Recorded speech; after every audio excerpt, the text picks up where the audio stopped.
63 ans après l'accession de la RDC à la souveraineté nationale et internationale, le bilan n'est pas rassurant. L'indépendance de la RDC est célébrée dans un contexte de guerre d'agression de la RDC par le Rwanda. Et ce vendredi, une journée d'action de grâce se tient au stade de martyrs de la Pentecôte. Les responsables de différentes communautés religieuses, les chrétiens et fidèles, ont mis de côté leurs divergences afin d'implorer la faveur divine sur la nation. Et 63e anniversaire de l'indépendance de la RDC, je le disais, une célébration teintée de tristesse au regard de la situation d'insécurité qui prévaut dans le pays avec l'agression rwandaise sous couvert du M23. S'adressant à la nation à cette occasion, le chef de l'État a peint un tableau peu luisant du pays avec une pensée pieuse à nos compatriotes de la partie Est qui sont victimes de l'oppression des agresseurs.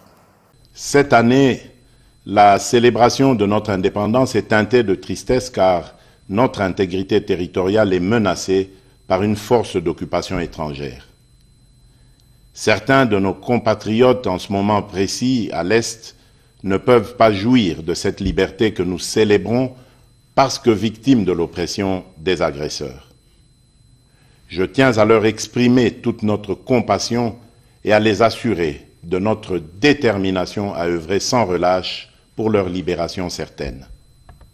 C'est la raison pour laquelle nous ne cesserons de rendre un hommage mérité à nos pères de l'indépendance dont la vision lumineuse et la lutte nous ont permis de devenir et de rester depuis 63 ans un peuple libre en dépit de toutes ces adversités.